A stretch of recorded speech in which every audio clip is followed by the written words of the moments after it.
Viven en un country. Andan en BMW para arriba. Los fines de semana se cogen a las mejores minas. Morfan bien todos los días. El día anterior al partido durmieron tranquilamente en un hotel 5 estrellas y se rascaron la verga durante 24 horas sin hacer nada, jugando al ping-pong y al pool y a la play. Juegan al fútbol todos los días de su vida. Los botines, $6.000, $5.000, no sé cuánto salen, ponele 3.000 mangos, 4.000 mangos, están vendados por un kinesiólogo.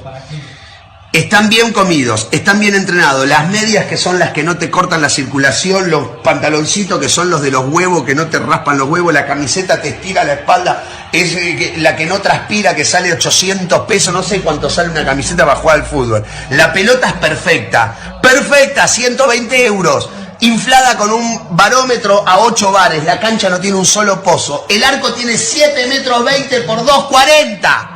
Te aplauden cuando salís a la cancha. La concha de tu madre, no sabés parar una pelota. Le vas a pagar al arco y la tirás a la mierda. Le vas a hacer un pase a tu compañero. And just on the Leeds game, you obviously lost your last league game, and the sort of narrative is that you're having a bit of a wobble now. How important is it that you... All the narratives except yours. Well, yours not. Well, I'm just saying generally. Ah, okay. How important is it that you lay down a sort of marker to put that all to bed? Win tomorrow, perform so well and win, c'est fini, and we move on to the semi-final. That's the best way. Did you see how rattled he was when he asked him, oh, is it yours? Is it yours? No, it's 80% of the people were asking you that question. I just don't get it. But yeah, man, big up to everybody that's locked in. Big up. Hey, today we got the first. Hey, listen, starting XI will be called First 11 from now on. I'll be changing names. I changed my name a million times. BBK knows about that one. And I'm going to change this name as well. But yeah, man, BBK, how are we feeling today? I'm good, man. Big you up. Big up to you. Listen, there aren't too many people I get up this early for. You know what I mean? You're one of them. It's 5:30 a.m. Big you up. Big up that jazz up Manny and the doctor. You know what it is. Man, like views, man. The man with the work rate. Love my bro. But yeah, man, big up to you. See, Arteta likes to be in control of press conferences, man. So that's just him flexing his dominance, letting the reporter know, look, I'm in charge here, not you. You know what I mean? That's what that was. That's the narc in him, you know, and he does that type of stuff. He wouldn't have clapped back if they asked him about win the dog or some shit. You know what I mean? He would have, just rolled with the shoulder, you know, but that's just him letting the reporter know, I'm in charge, not you. Be careful of the questions that you ask me. But yeah, man, big up to you, man, and love. Let's talk some football. Big up, BBK. I mean, Manny, I love the way he was like, oh, is that your question? Is that your question? Like, that question wasn't asked by millions of people. But yeah, man, Manny, what you telling me, man? I'll tell you one thing. You could see a sort of a cue when he's rattled. If a smile starts to form at the corner of his face when, he's faced with these barrage of questions, you can see that he's trying to, maintain a front of being humorous or positive, but deep inside, you can see that he's seething, and you can see that things are getting to him. I mean, it just goes to show that the bloke's an absolute novice, doesn't even know how to deal with the media, doesn't really have that level of savvy. You contrast him with his predecessor, Unai Emery, when he was asked about the link to Real Madrid. You won't see him say very much, offer too much in terms of histrionics. He may not be very, very fluent in English, but he's no fool. And you can't, as our good friend Matt Odom would say, urinate on his back and tell him that it's raining. Yeah. As far as Arteta's concerned, he ain't fit to lace Emery's boots. Let's see if he gets his act together. Let's see, Manny. Jezza, how are you this fine evening? Sorry, afternoon. Yeah. And how do you feel about that video about Arteta? It does show what the clown he is, doesn't it? Really, I agree with Manny. The pressure's on him now, and I think at times he's out of his depth in his press conferences. He doesn't know what to say. He's panicking, but he's lucky because most of the time, the people asking him the questions are people that are in love with him. So he's never going to get really forced to a point. And I think that's a shame. I think he should be pressed to the fact that he has to come out and actually be honest, because he's most of the time he lies. And I get it when he's under pressure, but he never gets asked the actual real hard and fast questions, because we all know those press conferences, all the questions are vetted. Oh, you can't ask that. You can't ask that. You can't ask that. But he knows that people are watching him, and he'll either rise to the surface or he'll capitulate and sink. And we're going to find out very quickly. 100%. Big up, Jez, man. Dr. Seymour, big up to you, my friend. Big up, Mr. Pads, Mr. Wahaha, Latvian, everybody that joined from Views is channel. Chris, they're assembled. Sorry, big up to you, man. Jalil, of course. Dr. Seymour, how are we feeling about that video? Well, there's one thing that this manager loves for sure. It's a little bit of kabuki theater, and it is some alleyway kabuki theater at that. You know, it's very, very low budget, very low production cost, but we know that this manager loves an overwhelmingly cultivated type of presser, just so that he is thrown softballs, that he's able to answer, you know, very superficial, very irrelevant based questions, and sometimes the questions are, you know, like are crafted in such a way where he can just waffle ad nauseum. Like I think like in yesterday's pre-match conference there was like a whole spiel talking about how great and how wonderful 29 is, and how he elevates every single player on the pitch and on and off the pitch.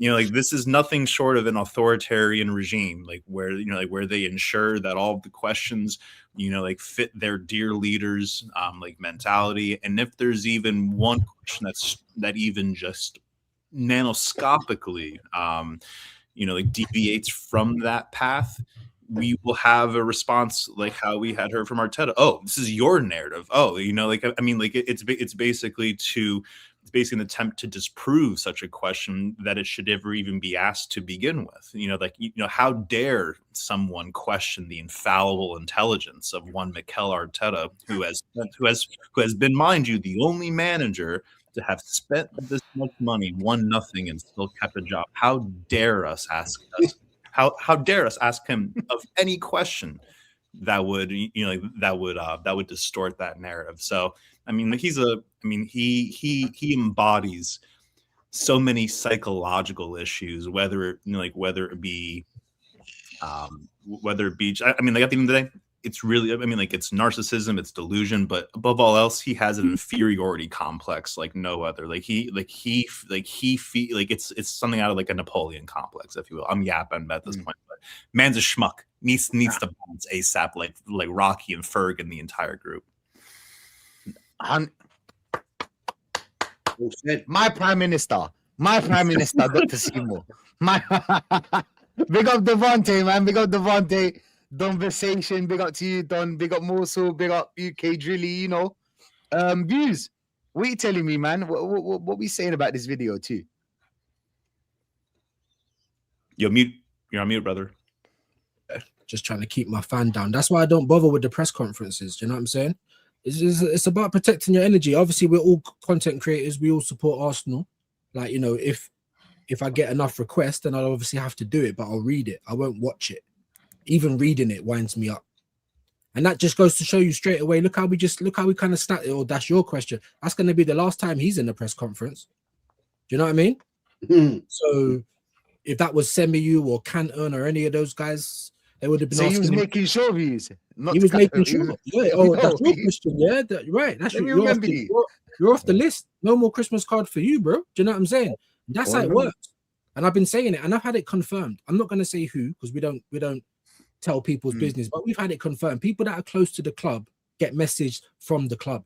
If you say certain things and you're a big enough person, yeah, you're a big enough person on YouTube, right? The club knows about it. So so the things you're saying about certain players or the manager, you're gonna have to explain it to them at some point. And that's why their energy is different. I could get 1 million subs tomorrow. I promise Arsenal couldn't tell me not one thing that I can say or can't say. I've been here for nearly 2 years. I'm not even on 3K. So all them people that say about views and all that, stop lying. This is the hard road over here. Do you understand what I'm saying? This is the difficult trail. This ain't the easy trail. This is the hard trail. And it's things like that. I'll shut up on this. It's like Arteta's even got Sky pattern. It's like he's even got Sky pattern because they don't ask him, you know, sometimes, here and there, but even Sky keep on talking about his genius and everything. And Shane said it yesterday on Gianni. This is the only checkbook manager that's failed. Do you know another checkbook manager that hasn't won anything? But he won the FA Cup before he started spending money. So what are we doing? And I'll end on that. You were in a mess. There you go. Spot on. Big up views, man. Always a pleasure. Hey, listen, man. Thanks for the raid too. Thanks for the raid. Norms, how are we? I don't think you saw the video. No, that's what I was to say. Give me some context, please. All right, context. That's the new buzzword, right? Everybody No, knows I I'm hate that word context. I swear to God. If you say it to me one more time. I hate that word context. But yeah, the context is that they asked about the Leeds game and how the recent results were shaky, let's say, and told him, you know, give us an explanation. Why? What's happening? That's what they asked. I swear to God, that's what they asked. Guys, am I lying? Am I lying? That's what they asked. Do you know what I'm saying? That's what they asked him. And he was like, wait, what's your name? What's your name? He gave it little, yo. You remember Dictator? He did the little Dictator. Take him out. This guy. Was he asking real questions here? He wants to really know. He wants to really know why we're not winning. He wants to really know what's the plan going forward. You only get what they want to tell you. But yeah, man, that's context for you. Bro, he's just a controller, isn't he? That's what he does. He controls the narrative. I think somebody said he's a bit of a narcissist. The best one is a protagonist. Yeah, everything is about him. The whole show revolves around Mikel Arteta. And ever since this guy has stepped foot in this club, it's nothing but process. That's what it is. And unfortunately, he even made mention. He does these little things. Dr. Seymour, I know somebody said that you should go up for prime minister or run for an election. When you're going up against Mikel Arteta, it's going to be difficult because he's got some spin doctors. He's got some spin doctors out there that you might not be able to deal with. Yeah, and Arteta, he controls the narrative of how things are, and that fact that I didn't see that is, I mean, I'm not shocked, you know, because we don't see it in any other press conference. When you listen, I mean, Slot is kind of going a little bit that way, yeah. But all the other ones, I sit down and think, when I watch those other press conferences, they're just normal press conferences. You know, they're accountable. This guy's not accountable. This guy is not accountable. They asked him about, they were talking about in that kayak game about how, you know, the game was played in that first half where balls were played vertical. You know, in other words, straight through the middle. We turn and say, well, it depends on the setup of the opposition. I mean, if they've got 10 men around the ball, we have to think of something else. No. I counted me, Lee Gunner, big up to Lion Tex. We was watching the game, we're just analysing the game. It took 5 passes for Gokeres to put the ball in the back of that net. 5 passes from the back to front to put the ball in the back of the net. Football is not difficult, but this guy, makes it complicated.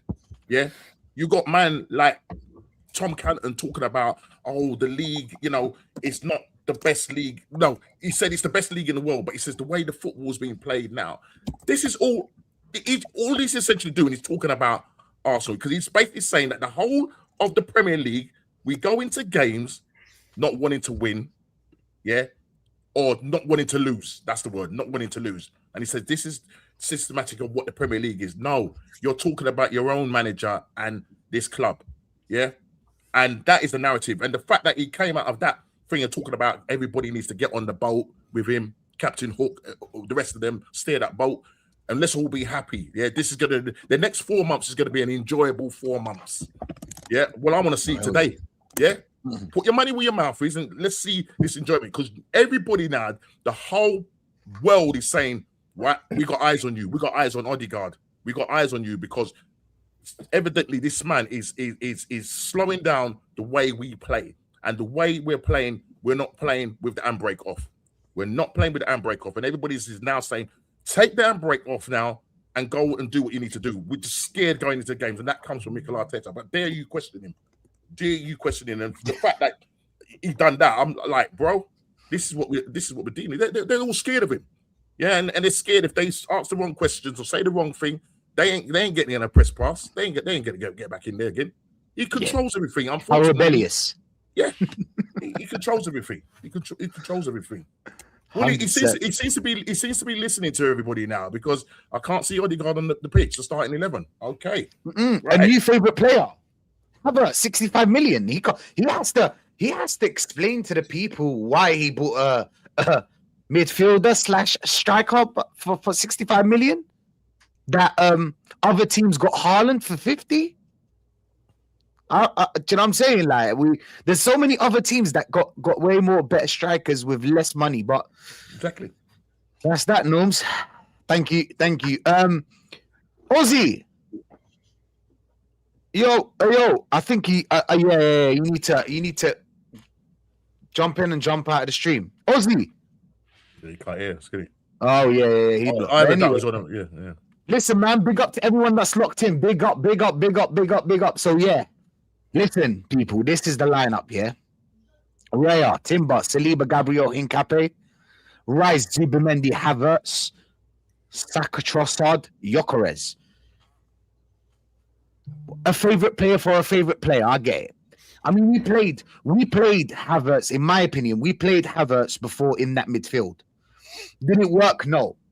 It didn't work before, yeah?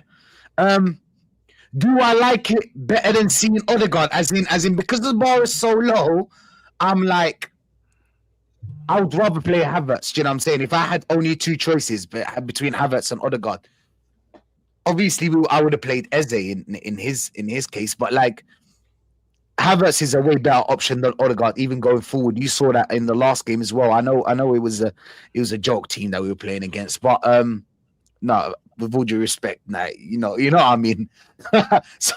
so that's what I'm trying to say. Like, apart from that, really the same lineup, bro. Trossard, Saka, ball to feet. We're gonna see a lot of U-shaped football today. You know, recycle.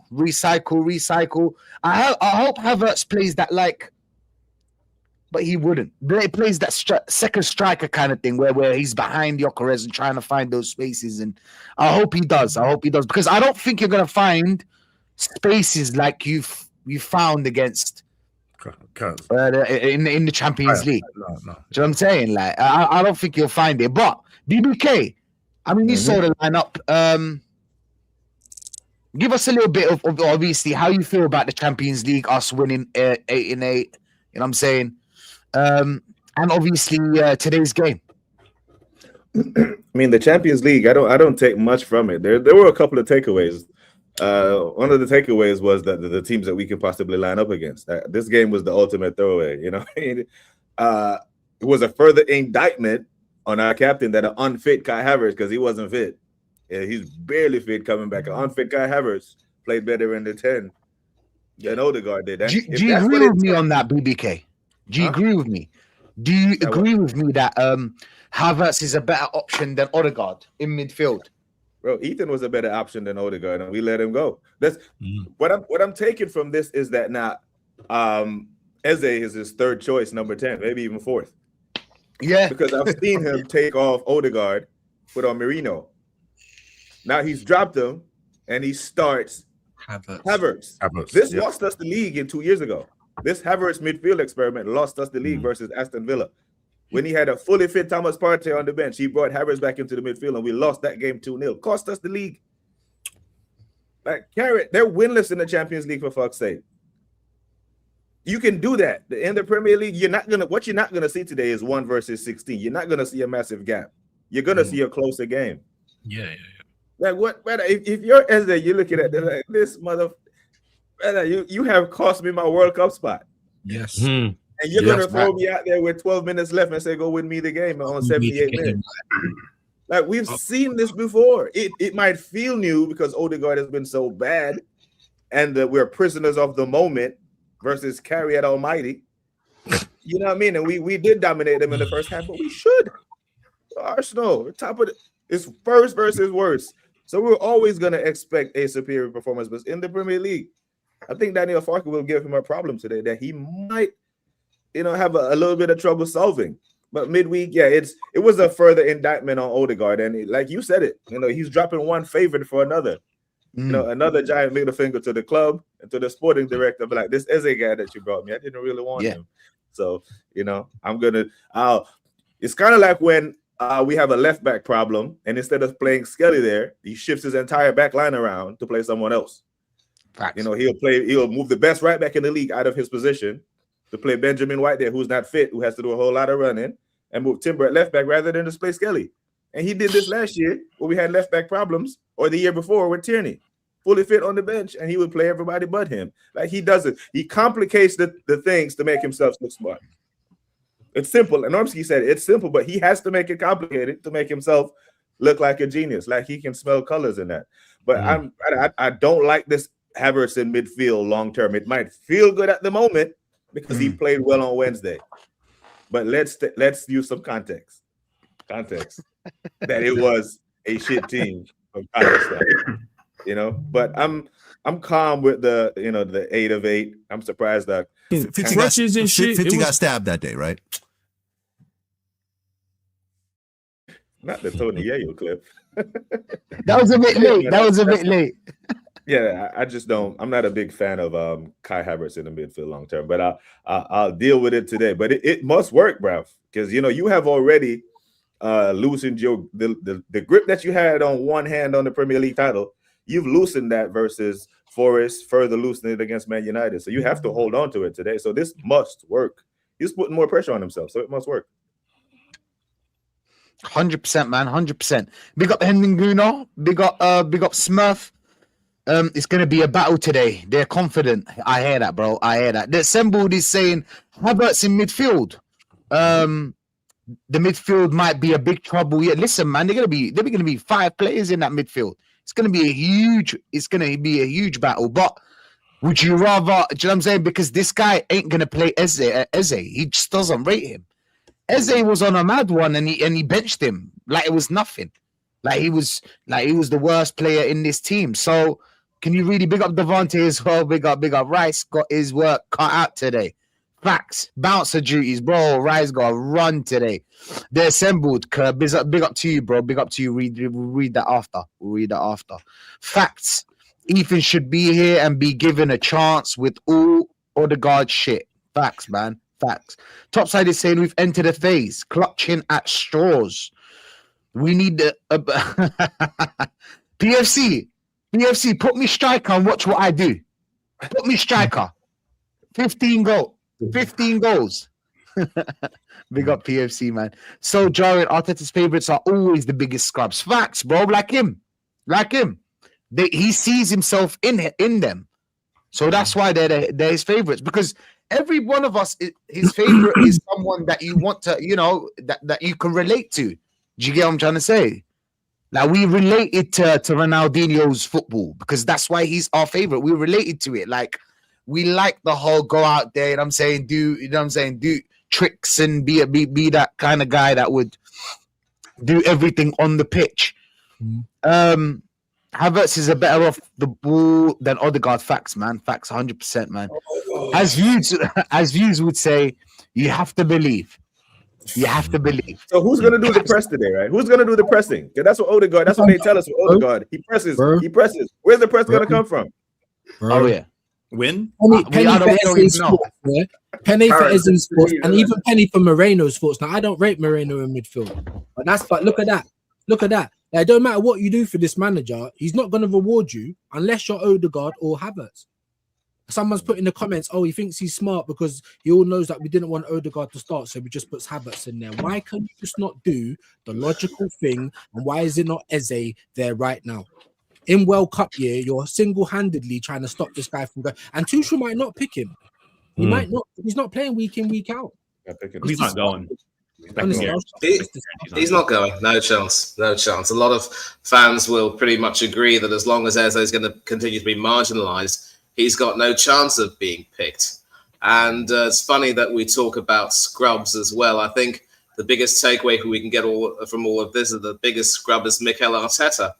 And Taran, Doctor, we all know about scrubs. A scrub is a guy that thinks he's fine, but he's also known as a Buster. always thinking about what he wants and just sits on his big ass. Yeah, so no, I don't want him as manager. No, I don't want him in my team. No, I don't want to. That's enough of that. That's enough of that. But the worst part is, he knows that he's going to face a 5-man midfield. And you would think that he would try to be flexible enough to adapt to that and try and maybe, change the formation and try and put some strength in that midfield. But once again, he's got Zubimendi there. Against Spurs, you put him under pressure, he loses the ball, Richarlison lobs David Raya, who's hopelessly out of position, and Tottenham score. Against Manchester United, a dreadful pass from Saliba to Zubimendi, an even worse pass from Zubimendi, hoping to find Raya, intercepted by Mbomo, and then it's a goal for Manchester United. I just know that 5-man midfield will literally give him a dreadful, dreadful time. And in fact, well, it's not quite the 5-man midfield. It's more of a 4-man midfield. I could see on BBC Sport. Goodmanson at left centre back, Justin as a left wing back, Bogle as a right wing back, and so Daniel Farke has pretty much what he's doing right now is sort of packing that midfield, using that 3-4-2-1 either way. So how we break that down, if we can break that down, I really don't know if I can necessarily see that happening. And our formation, I think he's got Havertz on the right. Oh my days! Oh my days! I seriously have no confidence in this team. I'm still hopeful that somehow we will manage to pull off a stinky win. All we can do now is just hope for stinky wins. I don't care about statement wins, as I always say, winning is a statement. But we failed to win here. It's not 1 point gained; it's 2 points dropped. And especially with Villa and City playing tomorrow, City are actually playing Spurs at the Tottenham Stadium. PTSD.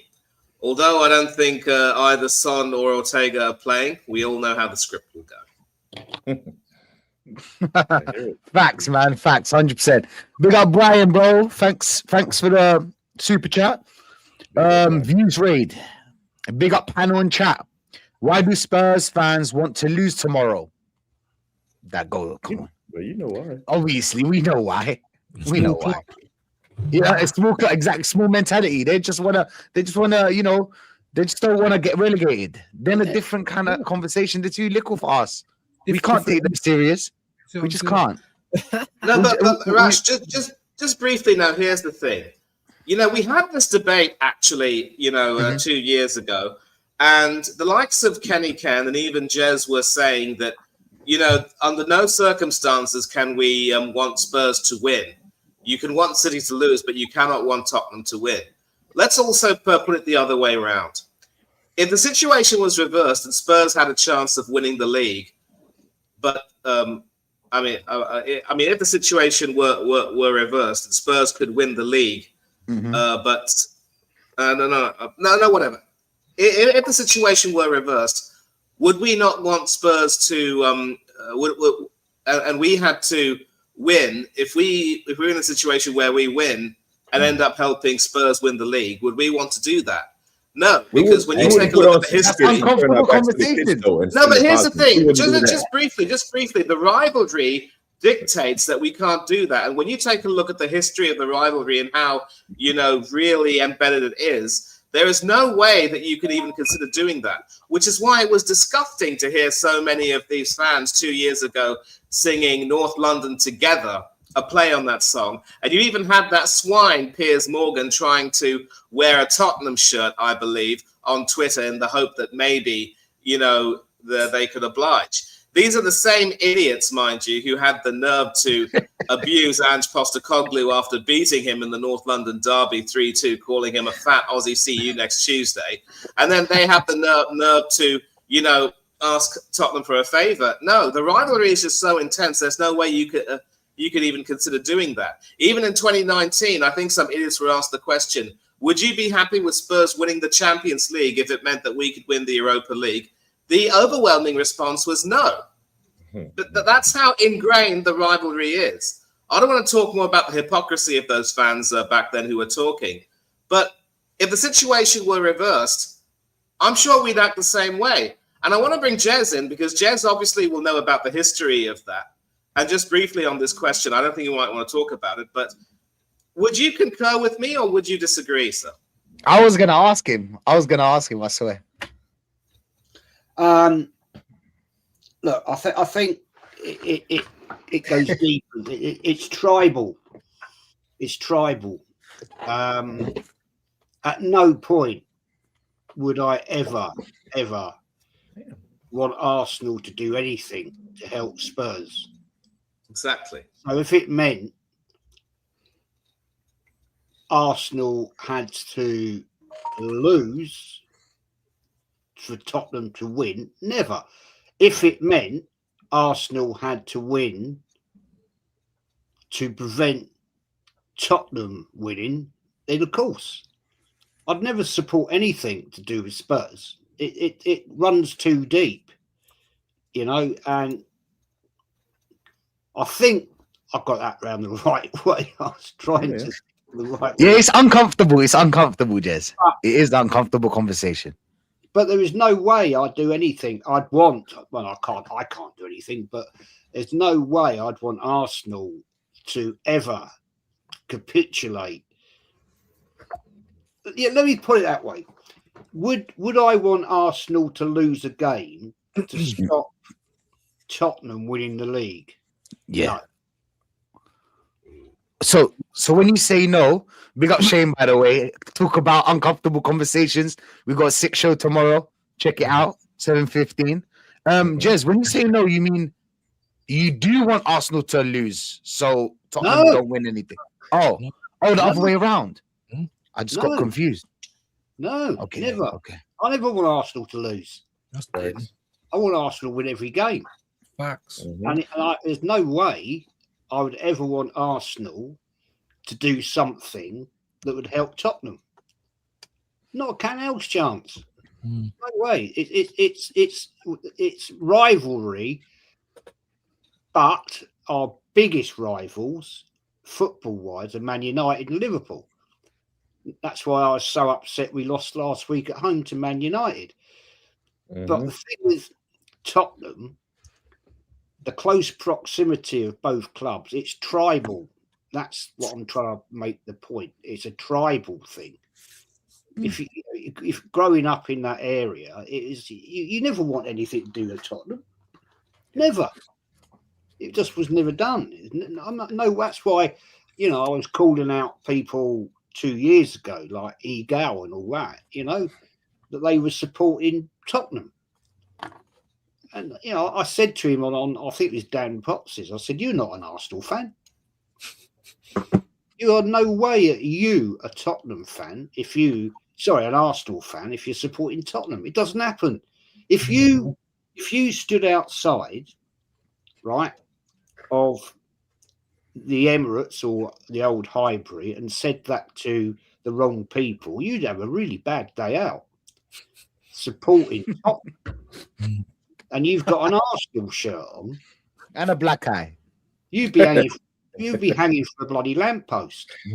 That's never going to happen, man. Never going to happen. Kenny Ken, where he grew up, was nearer to Tottenham than maybe I was, because I was in Highbury. If you don't know the locale of Kenny's estate where he grew was right close to where Tottenham is, nearer than I was in Athenall Road. So by the borders, Jez. Yeah. I mean, he got it even more. Up there. And where Kenny grew up, it was not a particularly nice area anyway. But yeah, no chance. Never in a million years, mate, would I ever want Arsenal to do anything to help Tottenham. Big up, man. Big up, 100%. You lot heard it here first. Mr. Bads, Rashid, did you notice that Marino's out of the squad? I just saw Shane saying that maybe he's injured. I kind of agree with that. I can't lie. No, I don't want your number because let's be honest, Marino's been that super sub, innit? I don't want your number. No, I don't want to give you what the fuck is going on, Eros? You missed that part. You missed that part. Yeah, you had left. Yeah, we were talking about how Arteta's a scrub. Yeah. That perfectly gets me into the point I want to make about the Tottenham thing. Go on. Listen, what do I want Tottenham? Can you hear me all right? Yeah, I can hear you. If Arsenal are expected for Tottenham to do us favours in the league, which means we've ultimately failed, fuck Tottenham.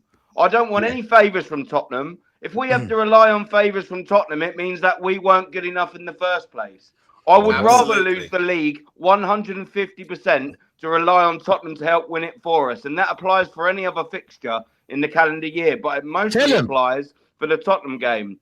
If I have to rely on them shithouses north of that, but over that river, then fuck that. We've not done our job properly. That's nowhere near good enough. Fuck Spurs. If they're going to beat Man City, they beat Man City. That is what it is. Arsenal's problems, and if we don't win the league, will not rely on whether Spurs beat Manchester City or draw with Manchester City. It will rely on the fact that we were gutless against Liverpool and we drew. We were fucking cowardly against Nottingham Forest, and we were absolutely pathetic, shambolic, disgusting, disgraceful at home at Manchester United. That's where we will lose the league, not relying on parasites like Tottenham Hotspur to do us favours. And I don't want their favours. I want Arsenal to win the league because we weren't the best of the bad bunch. I want Arsenal to win the league because we were the best fucking team in it. And at the minute, that ain't the case. So do I want help from Tottenham Hotspur? No, I fucking don't. Fuck Tottenham Hotspur. Fuck Man United. Fuck Man City. Fuck Liverpool. And fuck every other team in the country. I'm only bothered about what Arsenal Football Club do. If Arsenal Football Club can't gain the points enough that's required to win the Premier League title, it's on us. Not because everyone else was shit, because we weren't fucking good enough. So I don't want to hear any other conversation other than that. Be good enough to lift that title. And if you ain't, it's your own problem. Look in the mirror. The players weren't good enough. The manager's fucking shit. I don't want any excuse other than that. If we win this title, it's because I want us to be better than everyone else. Not because we were so fucking shit we had to ask parasites like Tottenham to help us. Simple as that. Sorry. I know I've come in a little bit hot there, but I don't want to hear any other fucking talk on that. No, I'm loving it. We need to be good enough. And if we ain't good enough, then we ain't fucking good enough. Fuck Spurs. I don't want help from them. They're our North London rivals. Fuck them. Harry, you don't like Tottenham then? Yeah, just fuck Tottenham. What do you think of Tottenham? Shit. What do you think of shit? Tottenham. Thank you. That's all right, mate. This is why that North London Forever Together, whatever the fuck that is song. This is why we hate that song. How toxic. It's got nothing to do with Arsenal. I'm sorry. It's got nothing to do with fucking Arsenal, and yet they sing that every fucking home game. Still, why? Like it's a load of bollocks. It's a load of fucking bollocks. And now that there's certain members of the fan base that are expecting Spurs to do an unspursy thing, I get fucked. Come on, like 100%. You got Paul Merson. You got Paul Merson, not Paul Merson. The Romford Pele coming out and saying, the Romford Pele sold out a long time ago, mate. Respectfully, same with Righty, same with Keown, because they didn't save their money well enough. Yeah, and there's probably a few others as well. Yeah, it is what it is. Like this is our demise in 8K, maybe 16K at this point. Do you know what I'm saying? I'm not talking about 16-carat gold, mate, because we need a lot more than that to get Retina display to get us to the next level, the elite level where we need to be. Do you know what I'm saying? Like this is an absolute shambles. And I hear what Aaron's saying. Like we can't be relying on Spurs or anyone else for that fucking matter. You know, to do what we should be doing. We should be 12 points clear. Yeah, we should be 12 points clear. Yeah. We should be 12, 15, even 18 points clear. This league is fucking shit. The fact that we haven't already won it is a shambolic fucking testament to how fucking cowardly this manager sets this team Criminal up. behaviour. Because if we had a manager that was capable of taking the next step, and the next step is taking the handbrake off and actually attacking games, we'd have won this league already. But we haven't. And the reason why we haven't won this league already is because our manager's a coward. And that translates all into the 15, 16, 17 players that he uses, bruv. We won't ever take that next step as a club, as a team under this manager until he lets go, like he did 4 years ago. We've got the defence to cover the same play that we played 4 years ago, but it's not good enough now. But it is just so petrified and cowardly and gutless and spineless and cowardly. Like we won't win the league with a parasite like that. And these top gooners that say, "Oh, we're going to dominate." Maybe we could dominate, depending on how other teams sort of want to step up, or whether if we don't. But we will not dominate under this manager. We'd dominate under a proper manager. Could you imagine what Pep Guardiola was here a year ago? We'd be talking about dominating because we've got the final piece of the puzzle. The final piece of the puzzle was never a player; it was the manager. While this fucking knobhead's still here, we won't ever progress. We'll never see sustainable success with a coward. It's as simple as that. This manager should have quit after 22-23 season. 100%.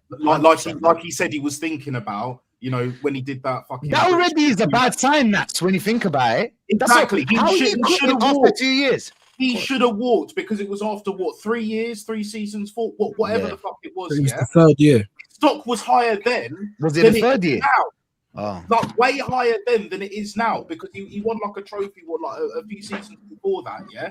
Yeah. He could have gone elsewhere to a decent club, whereas now we don't win jack all this season, at the end of this season, right? Yeah? He ain't getting no fucking top club. Like, get the fuck out of it. Listen, man. And the Turks ain't going to take him either. I'm going to be real. They got fucking standards, bruv. I know. I've got a neighbour that's Turk and an Arsenal fan as well. Like I could ask him, would you take Mikel Arteta to Fenerbahce? He'll probably say no. He'll probably say no, man. Who would, bro? But yeah, man. Listen. We've got a great comment from Daza. It's saying, can you assume that Jez Norms have seen some good old battles against Leeds back in the day? I mean, Jez, do you want to elaborate on that and then tell us your thoughts on this game after seeing the starting lineup? Well, yeah, I mean, I was fortunate enough in 1972 to be at the FA Cup final. We lost 1-0 to Leeds United, where our ex-manager, Don Revie, don't forget. He's waiting for that. Don Revie. He was managing Arsenal and Leeds United at the same time. But it's been great games to Leeds Arsenal. I mean, the 70s Leeds teams are fantastic. Rock hard. I mean, they had some proper naughty players. You know, Billy Bremner, Norman Hunter. They take your legs off. Yeah. Dark arts, Jez. Yeah, but I mean, it's going to be a tough game today. I mean, Leeds United, they're a tough outfit now anyway. It's not going to be easy walking the park.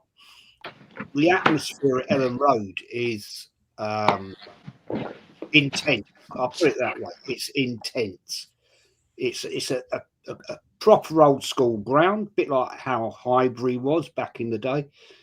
You know, the fans are quite near the pitch, not like at the Emirates, and they're loud. They're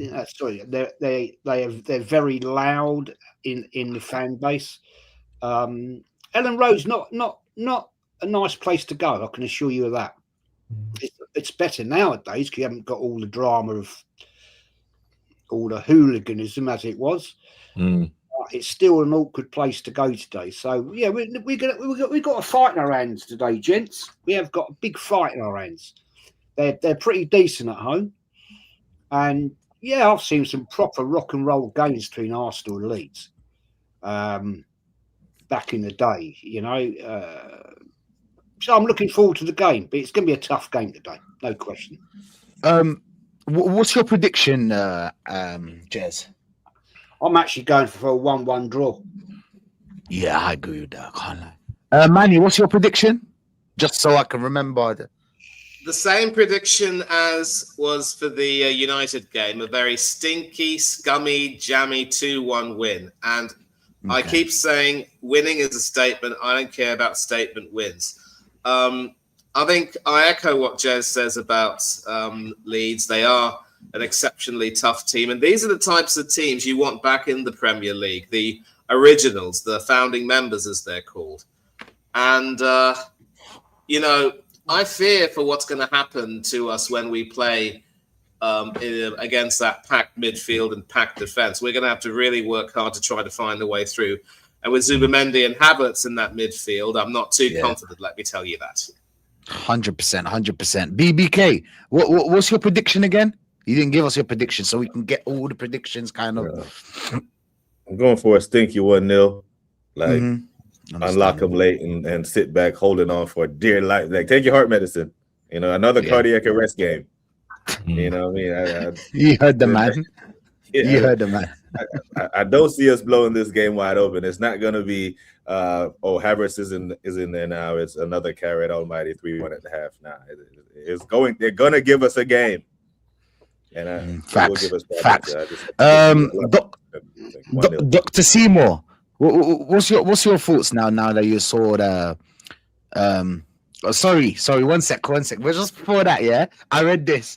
Dazza, Jez, there is Dazza saying big up Dazza, man. Jez, there is someone in their 60s that holds an Arsenal season ticket, and there was a diehard fan, United fan, until they appointed Jose Mourinho as a manager. Aaron can confirm this. I don't know maybe he's kind of like someone you both know. Do you know about do you wanna elaborate on this, Jez? I don't know that man in particular. But he's not the sort of person I would associate with. If you can switch allegiance just because of a manager, sorry, that makes you not a fan. You know, I mean, Arsenal had some poor managers. We got one right now. Does that mean I go and support Man City? Hell no. Because at the end of the day, you know, cut me in half and it says Arsenal. Arsenal. So there's no way I can ever switch allegiance because of a manager. But all managers come and go. Yeah, we've seen it all our lifetimes. However long you've supported a football club, managers come, managers go. The football club will always be there. That's it. Facts. Dazza's loving it, by the way. Big up Dazza, man. Dr. Seymour, tell us, what's your thoughts on the game, and what's your prediction? Yeah, so I mean, I think as we've all said, you know, if we're given the binary option between a pillow foot and a jackass, we're going to be taking the jackass, unfortunately. But to that end, you know, like as I think as how you had mentioned it, BBK, you know, like Eze's probably, you know, third choice, probably even fourth choice at this point, even behind Marino, like in that role, and that is simply just a reflection like of this manager and his personal favorites. I think, you know, as like I've mentioned before, you know, like our performances in Europe and our performances domestically are two different colors in the spectrum, if you will. You know, like teams in Europe do not set up a low block. They do not copy what teams they do to us domestically. And more importantly, we are going up against a Leeds team who is placed 16th in the table. You know, they are only 6 points above the relegation zone. They have a very, I would imagine they have a very strong will to stay up in the league this year, and teams like that, like the West Hams, the Leeds, the Nottingham Forests, the Burnleys, like they're going to be fighting for their life, trying to stay afloat, and they're going to be a different beast. I mean, like this manager has such a hard on for trying to prove himself right at the expense of this team. And we also know simultaneously that The reason why, you know, like Odegaard continues to get like game time is simply because he's rather like Arteta's trying to prove Tony Adams wrong. The same reason why that 29 gets all this game time, he's trying to prove all the doubters wrong. He's trying to prove everyone wrong because, as we know, like he is soft on the inside. He is a marshmallow. He's insecure. Oh, beyond measure. I mean, he's basically like, you know, like that kid at the prom dance that doesn't have a date and ends up taking his mom. You know, like, I mean, this man's an absolute scrub. I don't think it really matters what I want. I mean, of course, I want Arsenal to win, but I see Leeds turning us over. I see like a 2-1 win for them. Ooh, ouch! Wow. Okay, interesting. Big up PFC, man. Rashid, views can the new ringtone is North London forever, whatever the weather. This G's are you ain't getting out of me, you never. I know you know the words. He knows whatever the weather. I don't even know the words. you memorize it. I don't know the words. I've never seen that song ever. But big up PFC, bro. Big up, man. I don't know the words. Views. Well, tell us a little bit. You saw the lineup. You know the lineup for both teams. What's your thoughts, man? What's your thoughts and what's your prediction? Like I said, before we even played United, me and Shane was earmarking Ellen Road. We earmarked United at home. That weren't going to be easy. Lo and behold, none of us predicted a win, but we definitely didn't predict a loss. So it's even worse than we actually predicted. So we've been saying this: if we're giving, you know, bozo moments and we're nervous at home, what are we going to be? It was the same at Forest, to be honest with you, because their crowd was amazing when we drew with them. And I didn't think we'd actually take anything out of that game. We drew it. I was still upset, but you know, it should have been so much better. Leeds against Everton. When I first started watching it, I was like, "Who's at home?" Because they were sourcing against Everton. I don't know if you've actually been watching Leeds, but it ain't like Stoke FC. They actually play ball. Do you know what I'm saying? DCL's balling right now, like they're doing bits. So, like I said, even before we kick ball against United, me and Shane was earmarking that this is not going to be an easy game whatsoever. Because it's on Arsenal, like it is every week. It's always about us. It's not even about the other team. It's about whether we're motivated, whether we've got the right lineup, you know, whether we're going to listen to this manager or not. And everyone's just like, oh, thank God Odegaard's not in. But don't get drawn in by this. I don't know if you've seen Lucky Number 11, bro. Yeah, was it the Boston Shuffle? This is what this guy's doing. Havertz, he's rubbish, bro. No, I'm sick of it. No, he's rubbish, bro. Played against Kyrat. That's what you did. All sorts of Borats, all sorts of... Yeah, you can't even put English. Sorry, bro. Nah, man. I'm not giving the ratings for this, bro, because you played against Kyra. But that's what you'll do straight away. Slap him straight in above Eze. Why did we pay nearly 70 million for this guy, bro? Why? 50 plus million for Madueke. Did you ask for Madueke? Did BBK? Did Manny? Did Jez? Did anybody ask for this guy? Nobody. Did anyone ask for Norgard? But you're wasting all this money for cover. Now, I don't know about you guys, but this is the same team that's finished second 3 years in a row. They don't win. So how are we spending all that money for backup? Does anyone want to logically explain that to me? No? Exactly. So this is the reason. Everyone's getting drawn in. I'm actually fuming about this. Yes, I don't want Odegaard to play, but I want you to make the right decision, bro. How is Havertz the right decision? You played a half. You played what? How much did he play? Just over a half. 2 halves? And that's right. Man's not even fit, and he's getting a start over. You're getting the start. Penny for Eze's thoughts, innit? Penny for Eze's thoughts, innit? Penny for Eze's thoughts, man. Because all he has to do is score 2 goals against Sunday League players, and score a goal against them. Just look half decent against them. Everyone looked good against them. Everybody, bro. And you're straight back into the lineup, just like Jesus. You scored a couple of goals, straight back into the lineup. Whereas our guys, the ones that we've been championing, and I'll shut up after this, they score goals, braces, hat tricks, and they get sat down for game on game on game on game. Any Arsenal fan, if you could honestly sit there and say, oh, whatever's best. Someone was in a comment saying whatever's best for the team. How was this best for the team? Can anyone tell me where the competency is here? Where's the competency? No, and I'll just leave it as that, man. I'm upset with it, man. Again, every week this guy upsets me. Every single week. If we're shit today in midfield, where's the press coming from? Just Rice on his own. Rice, like every game, no? Like every game. Pretty much. Views. What's your prediction again? I'm gonna say 2-1. I'm gonna say 2-1 because I love Arsenal. Am I confident? No, I'm bloody not. But I'm gonna say 2-1 because I love Arsenal. I don't know. That's it. You know what I'm saying? But I'm not confident. If we draw, if it's anything less than a win, I think the season's done, bro. I honestly do. Yeah. We welcome Matty as well. Matty, give us your thoughts about this situation briefly, obviously, because you just joined in and we want to hear your thoughts. Good morning, everybody. Morning, Matty. I saw you early this morning. Is it a good morning? I saw you early this morning. I saw the lineup. I looked at it, and this is Arteta saying to you, he's going to say, "I'm going to give you all Havertz, so when I put Odegaard back in, you'll know why I put him back in." And that's all that is.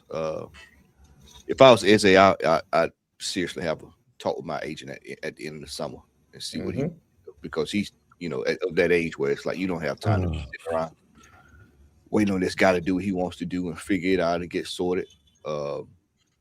I'd be looking to move on if I was him. If it continues like this for the rest of the year, I'd probably look at moving on if something doesn't change in the summer, drastically changes.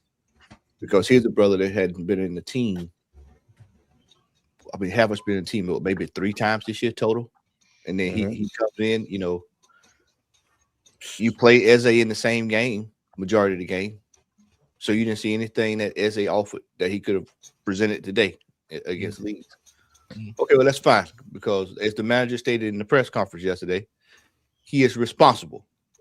So, okay, cool. I'm gonna hold you to that standard. That's what you said in the press conference yesterday. I'm gonna hold you to it. I think we'll probably draw today's game. I feel like it'll probably be a 2-2. Leeds are not this team is they keep the ball on the floor. Everybody on this panel knows what I say about the ball on the floor. Norski, we sat there and watched it last night. Across Europe last night, looking at the ball hitting the floor. And any team that does that poses a major threat to this team. Now, I tell you what I am looking at today in that lineup. I want to see if Kai Harris is passing the ball forward to Gyökeres today. That's the number one thing I'm going to be watching the entire game. Would you say he did that last game, Matty? Yeah, but I want to see it against in the Premier League. Not Kindercare. I want to see it against in the Premier League. Not against the kindergartens. Yeah, Kindercare. Yeah, not against that. I want to see it. My electrician, God, no, I get it. Hey, Taryn, I want to see it against varsity players. Yes, sir. I want to see varsity players. So we're going to see what he does today, and then that'll tell you all you need to know. Because as we stated last night, Norski, I don't think people realize what's coming on Tuesday night. So Tuesday night is just right around the corner. So if we go into that game, wobbly, whoa, Nelly. This next 2 weeks, man, it's gonna be real critical here. It's gonna be real critical, man. So I saw the lineup. I find it interesting though, because correct me if I'm wrong, gentlemen. Calafiore played the other night, right? Yeah, he played 45, I think. Okay, but Havertz plays today. And he only played 45 as well. He only played 45. Y'all think I'm crazy. Y'all think I'm crazy. So he's gonna roll his cap out there. Okay, no problem. But if you see what he does when he wants to for his favorites now, he will find a way to make a way for that player. You'll find a way.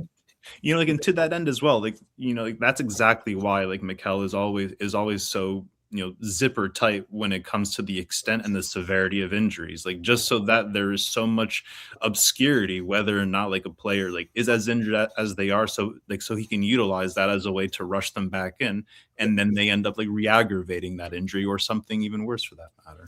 And the thing about it is we sat there last night, Norski, and we went through every game for all three: Villa, City, us. all of them, every game. There is no room for error. None. I'm telling you now. If we drop 6 points, you can piss this title. It's goodbye. Just wave it goodbye. Just wave it. You can wave it. If we draw 9 games, you can just about get ready to wave it goodbye. Because we don't have the luxury of just just getting by anymore. We've wasted those opportunities. We wasted them with Liverpool. We wasted them with Forest. We wasted them with Sunderland. We wasted them with Villa. We wasted them. We had opportunity. Wasted it last weekend with United. We had a chance to where if we needed that, if we had a wobble, things got a little tight. Things were Dr. Chaos. If things got a little wobbly, then you have room for error. There is no more room for error. And this is what we were trying to tell people early in the year when we were saying we were playing a certain way, when things were looking a little bit wobbly, when we were just getting by on set pieces, and everybody was calling every one of us on this panel negative, bottom gooners. And then this week, we're hearing the same folks that called us bottom gooners saying, well, they're concerned about the style of play. They're concerned about set pieces. They're concerned about how toxic. We're not enough goals being spread around. What's going on here? What's the problem? These are problems. Who are they telling that, Matt? Who are they talking to? Who are they telling that? I always want to know who are they talking to when they say these things, because it can't be us. Yeah, hey, you know what? They better be doing what Michael Jackson did. You better talk to the man in the mirror, because it must be. They sure ain't talking to us. I swear. It ain't me, because we've been telling you. Jez said every year, as long as I've known Jez, we sat on panels and said, we'll say it again, Jez. We said it all year. We'll say it one more time. We are 2 injuries away from capitulation. And what happens when these injuries start popping up? We fall right apart every single time. We've been saying we were short. We were saying that we don't have a quality play. When Zubamendi came into the team, everybody's talking about, Zubamendi. We're saying, hey, has he replaced Thomas Partey? Oh, he's better than Thomas Partey. Now this week you hear, well, Zubamendi, he's not looking too good. You hear all this stuff that we've been saying. Odegaard, for years, we've all said Odegaard, man, no good. Oh man, y'all are just hating. You just hate. You just hate. You've got certain people defending Odegaard, and then on one video saying he against it. And then all of a sudden, it's just like, what are y'all watching? What are y'all seeing that we're not seeing? Because we've seen this every time when it's called upon, like today. If Odegaard come in this game at any point today, it is over. The game is done. If you see him warming up, just go ahead and whatever points over there, just subtract 1 and put it over on LEEDS out, because it's an automatic draw or loss as soon as he come on. In this manager today, he took him out the firing line. He hit him. Today. Yeah. He's protecting his baby. He's protecting it. This is all this was today. It was I can't let you go out into the firing line like get destroyed, because he knows that if he was out there today, we lose this game. They're coming after him, and he doesn't. For his sake, he don't want to. He don't want to have to put him in the fire line. But what he will do is, what's crazy is he'll sacrifice one for the other one. He'll sacrifice Havertz for Odegaard. That show you how demented this man is. Think about that. He will sacrifice his own for another one. And Eze sitting right there ready to get the job done. He refuses to put in the people who can get the job done. Refuses. And I said it. I said it last night to you, Norsky. I said these people. This is how crazy this year is. Gyökeres has scored 11 goals in 10 games in the Champions League. When's the last time we had somebody do that in this team up under this manager? When? Can somebody show me? When's the last time we had a player, an attacking player under this manager do something like that? Then we get to, so if he can do that there, what's the problem in the league? What's going on there? The way we're playing. So watch today when we play. Everybody saw that. I know it was against Kinder KFC. I know that's who we played the other night. But you watch today and watch how we play. Because there was a lot of talk in that press conference about we're going to have enjoy. It's going to be fun. We're going to behave a certain way if the team behaves this way. Well, let's see how Arsenal behaves today. Let's see how we do. Let's see if it beats joyful. We're going to get on the boat. Let's go. Everybody get on the boat. The SS Arteta. Let's go. Let's go for a ride on the SS Arteta and let's see where it goes. Because if he hit that iceberg like the Titanic, we know what's going on. Yeah. Because today is opportunity for him to come out today and put out a better brand of football. Well, let's see. You got 30 minutes here, and we're going to see what kind of football you're going to roll out of here. Because his starting today, his behind is on the line. There's I don't know if you saw it earlier, Rasheed. There's rumblings out here that upper management is told him Premier League. That's it. We don't hear nothing about Carabao Cup, nothing else. Premier League. We want titles. And I told some people, I think it might have been Taryn, or it might have been you, Noski. I said that since the Rams got put out the playoffs last week, I remember. Yeah. Right over here, they're looking right at this team now. Mm-hmm. They got all eyes on Arteta now, because he's the last hope for them to win silverware, because they ain't winning no NBA title. I can tell you that now. They ain't winning no NBA title this year. They know it. I know it. I don't care who come back on that team. They ain't winning no NBA title. So they're looking over here at Arsenal now, and they're looking at this manager because he has spent the most money out of every team they own. He has spent the most money out of all the teams that they own. So they are looking for a return on investment this year, and they want it in the form of a Premier League trophy. And he better find a way to get it, because if he don't, off with his head. He's out of here. Well said, bro. Mic drop. What's your prediction again? Draw 2-2. Draw. Okay. Desmond. Go on, Jez. You wanted to say something? No, Matt, he's gone for a Desmond. Desmond 2-2. Yeah, definitely. Set piece and corner kick. Set piece and corner kick. No own goalers. No own goalers. No. What's that background behind? What's the background? Oh, sorry.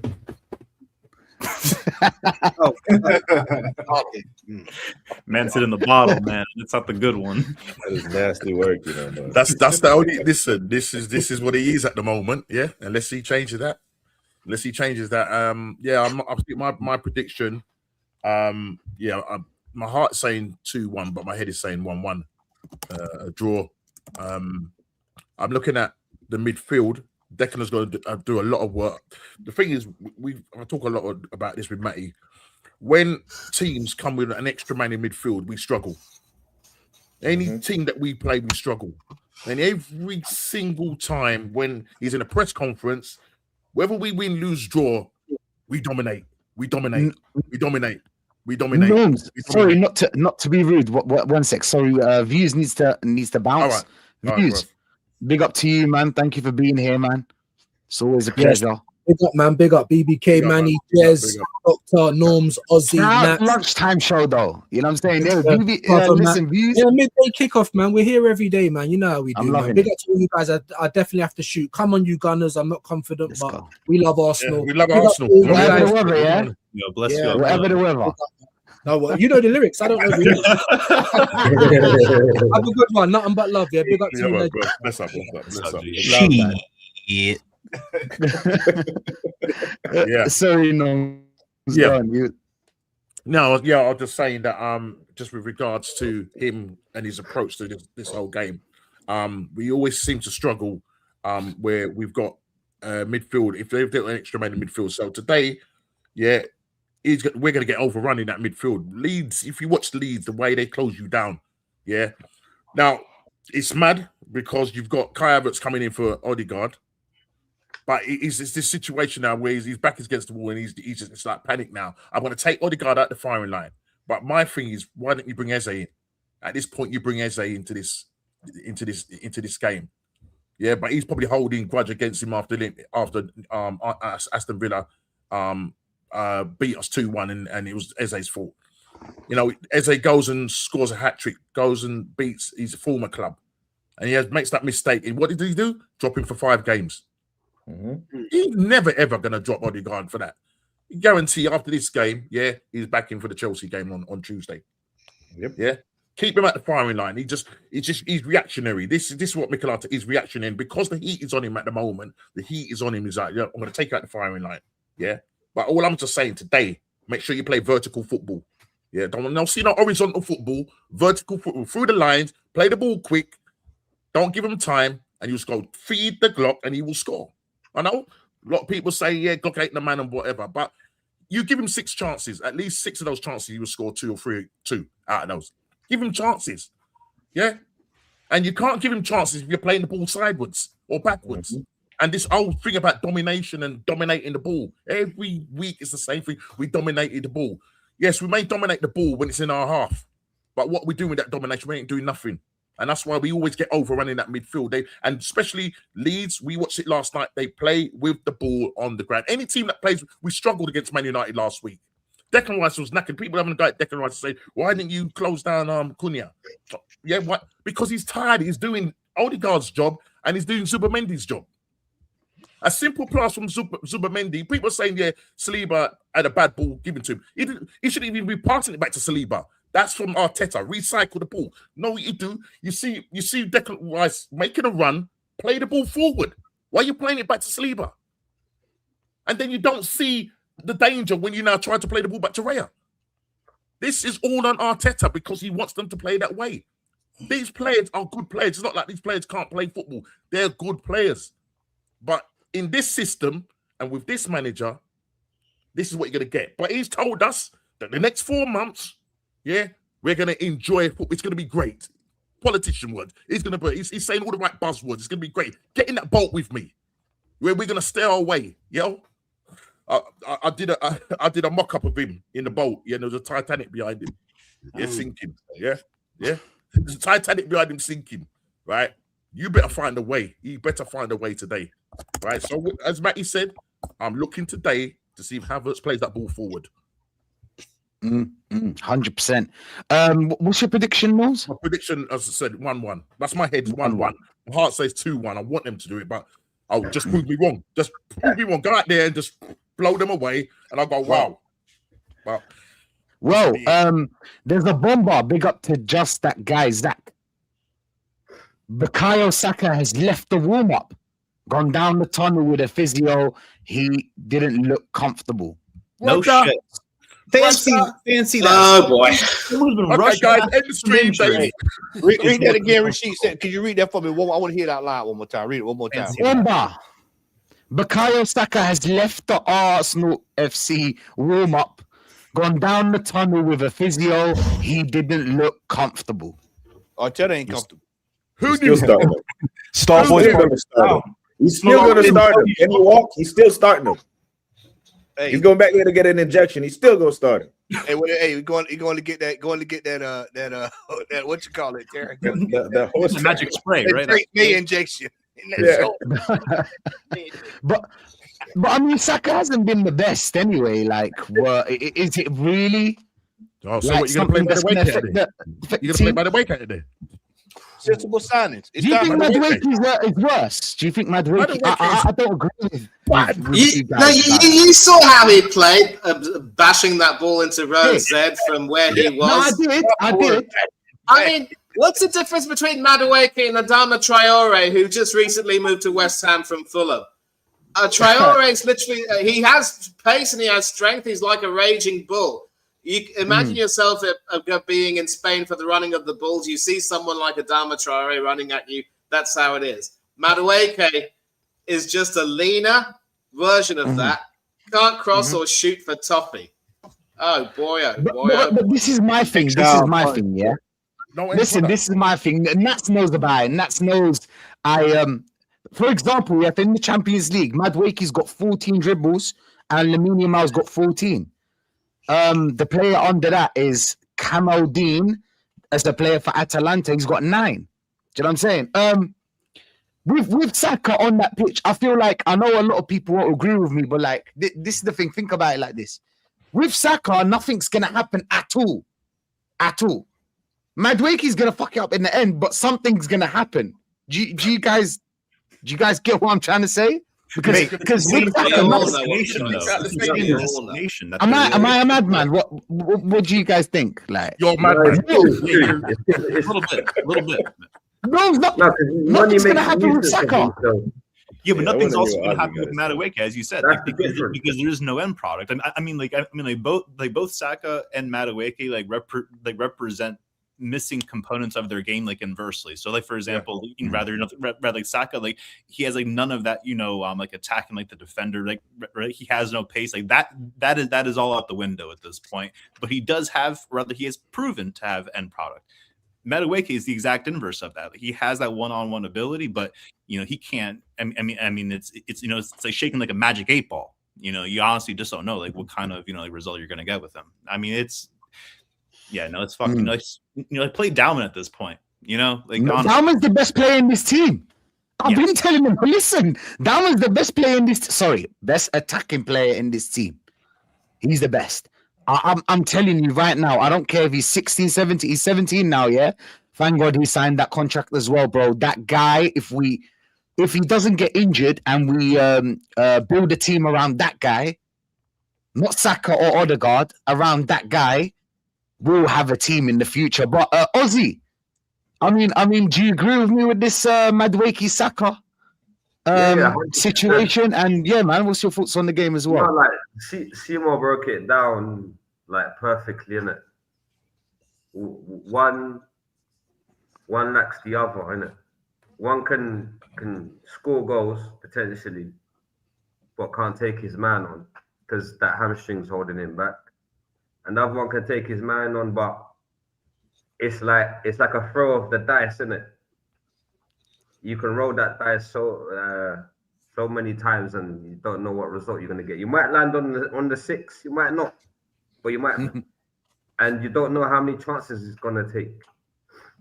That's the thing with Madueke. The only thing I like about Madueke is he's more liable to make something happen, even though we know his end product ain't great. But on that basis, I'd rather him play. Saka's just he just goes up and down the field, tries to cut in and do something. But Saka's become one-dimensional. I don't know if people are seeing this, but Saka's really become one-dimensional. And the team is one-dimensional. So the last thing we need is a one-dimensional player where we play in this U-shaped football. You know what I mean? Every time we're watching games, we're crying out for something to happen, and we're like, "Where's it gonna come from? Where's it gonna come from? Where's it come from?" And you just don't see it happening. But the thing is, what I wanted to say is, we know it can happen if we play the first half football that we played against, that kindergarten team. You know what I'm saying? But then we resort back to our old ways as usual and put the handbrake on, and it's the same shit again and again. This is the frustrating thing. Like, we sound like a broken record where we say, release the fucking handbrake. We know we can play football, but you don't release the handbrake. Yeah, but we'll concede. We'll concede a lot. I feel like we can concede a lot. Not to, I'm playing devil's advocate here. But the thing is, what I've been saying, and we've been saying it, Lee's been saying, everyone's been saying it, is why don't we go back to the football we've played that almost won us the league, and then when we're 2-3-0 up, shut up shop. But this guy is thinking, I don't want to lose the game, but I want to win it by the least way possible, like with the most minimum effort.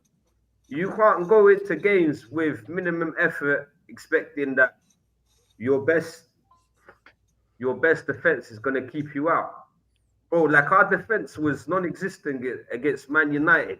Would you ever think that was like one of the best defenses in the league? No chance. But everyone was sliding everywhere when they were counter-attacking Man United.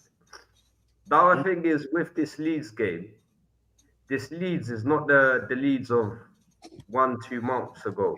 You know what I mean? Like, their managers finally found some cojones and put them on the table. Some rhythm. And they've started to play well. You got Calvert-Lewin scoring goals at the moment. Their team's gelling well. So if you was to ask me about this game like 1-2 months ago, I would have said 2-3-0, but I'm gonna go for a 2-1 win. Fairs. Nats, you've heard me a couple of times saying that Madueke is better than Saka, and then a lot of people are asking me that question. I feel like Saka's always been one dimension, who's just used to work, and now kind of like, when you become a star, managers are more onto you. They will read your game. They will play a defender to play against. If it's a Lamine Yamal, they'll try to read a Lamine Yamal. and now in this case, obviously Saka. Mats, what's your whole situation about the Saka Madueke situation? And yeah, what's your thoughts on the game?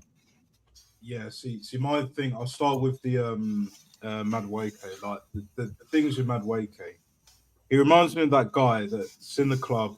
He gets the girl's number, but he ain't taken up every time.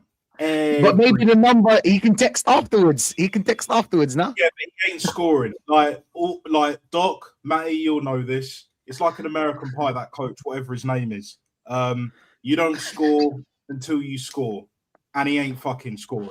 Do you know what I'm saying? He ain't scored a Premier League goal in basically a year. That's embarrassing. It's a disgracia. Now, when it comes to the game, right? Because I was on your channel, what was it, Thursday night? And always, by the way, that was a lit show, by the way. Go check it out, people. This show is lit as well, by the way. But yeah, still, like for me, I'm sticking with my 2-0 Leeds, bruv. I see a storm brewing. It's incoming. Hurricane settings and all of that. This manager, Daniel Farke. Is this the downfall, Nats? Yeah, it will be the start of the capitulation. Like this manager was a manager of Norwich. He took them down twice. Yeah. Now he's got shout out Pookie, man. Shout out Pookie. Yeah, exactly. And then you see what's going on, innit? Like he's got a much better team now. He's found a way. You know, nuts on the table, as Kenny Ken would say. Like, and I said from the start of the season, Leeds would stay up. Some people, I'm sure, would have disagreed with me. Well, you're not laughing now, are you? Do you know what I'm saying? Yeah, exactly. Like, do you know what I'm saying? Like, for me, like what this manager has done, right?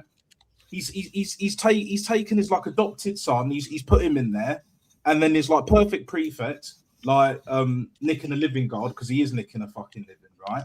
He's taken him out of the firing line. But people like to conveniently forget, for the most part, not you guys, that Zubimendi's starting. And if anything, other than we know what Odegaard brings or doesn't bring, but Zubimendi's at this moment in time more of a liability, whereas with Odegaard, like we know what we're going to get with him. But with Zubimendi, he only just got through the door. And he's cost us multiple points. Odegaard just brings the energy levels down. Like he's a negative influence. And yeah, the back four, the back five, we kind of expected that. Saka might or might not start now for, you know, hamstring or whatever. Like, and for me, like, I don't see how we win this game. Don't get me wrong. I would love us to win 2-1 or 1-0, even stink it out at this point. But I just don't see it happening, bro. I really don't see it happening. Like, you know, this manager is the luckiest manager, aka Lego head, that I've ever seen in my life. £15 million a year and all of that. The gravy trains, I said this on Thursday, the gravy train is over. It's done out here, yeah? All of these tactics, fine margins, guys, and all of that bollocks. Tactical god. Yeah, exactly. It's going to end today. After today, I want him sacked. Not tomorrow, not but he's misunderstood. He's misunderstood yet. Oh, he's very misunderstood. Like, I don't understand how he's still in a job, mate. I don't understand. As Lord and Saviour, Captain Black, Jim Jones looking ass motherfucker. You know, I've been saying this from day one. He's got that Mr. On, like, I'm not even going to call it judge. He's got them Mr. On vibes, innit? 1 minute you see him, the next minute you don't, and then he's back again doing fuckeries, bruv. He's doing madness. He's doing foolishness. Like, for me, you know, Havertz starting. Okay, he played well, but it's Carriat, bruv. Borat FC. What do you think he's going to do against Leeds today? Even if he plays the same way, plays through the lines, supplies the Glock, do you know, or tries to, it's not going to work because Leeds are levels above Carriat. Yeah. And then I can't remember who and said the tempo. Don't forget, he was injured. Just not to cut you off, but like he was injured just like a week ago, and now he's playing in a high tempo game like Leeds. Isn't that dangerous for the player? Oh, no, of course it's dangerous. But we know what's going to happen on Tuesday night. Must-win game, biggest game of the season, for damn sure, right? He's going to bring Odegaard back. He's going to bring his boy back. Do you think he's saving him from that game, Nats? Do you think he's saving him for that game? Yeah, but that's going to be his ultimate downfall. Today will be the start of it, and Tuesday night will be his downfall because there is no escaping this. No escaping this. You know what I'm saying? So we know Odegaard. We know that Havertz isn't fit, right? So if Havertz pulls up, who does he reach? Who does he look on the bench and give the nod? Eze or Odegaard? Well, it should be Eze. It should be every Eze all day. He'll bring on Odegaard. I feel like he's going to bring on Odegaard. He's not going to start Eze. He's not going to start Eze. He'll start Eze against Wigan. As a club, brother. You see, but also, but also as well, like, brother, we had played well, I mean, like we were playing a little bit more, like freely, like against Kairat, simply because there was no pressure on us to get a result, just because we were already through.